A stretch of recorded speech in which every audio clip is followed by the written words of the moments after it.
지난 이명박 정부 시절에 자원외교 비리와 관련된 경남 기업을 위해서 금융감독원이 부당한 압력을 넣은 것으로 밝혀졌습니다.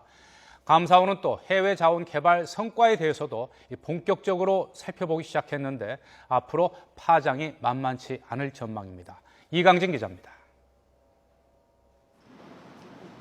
지난해 1월 경남 기업은 경영 상태가 악화돼 세 번째 워크아웃 절차를 밟고 있었습니다.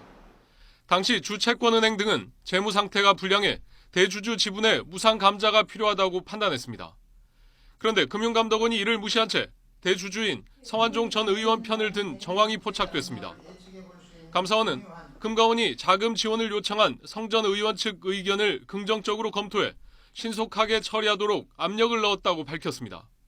또 금감원은 경남 기업을 실사한 회계법인 이사도 따로 불러 기업 입장을 이해해달라고 부탁했으며 다른 채권은행들에도 경남 기업의 출자 전환에 조속히 동의하라고 종용한 것으로 밝혀졌습니다.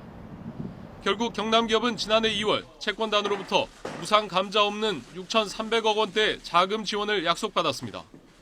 감사원은 이로 인해 대주주는 50억 원을 차익으로 챙긴 반면 채권단은 100억 원의 손실을 입은 것으로 보고 있습니다. 이에 따라 금감원이 국회 정무위에서 활동하던 성 전 의원의 청탁을 받아 외압을 행사했을 가능성을 조사하고 있습니다. 감사원은 아울러 이명박 정부 시절 자원 외교 사업에 대한 강도 높은 감사에도 착수했습니다. 향후 석 달 동안 석유공사와 가스공사 등 5개 기관의 해외 자원 개발 사업 성과를 낱낱이 검증할 방침이어서 파장이 주목됩니다. YTN 이강진입니다.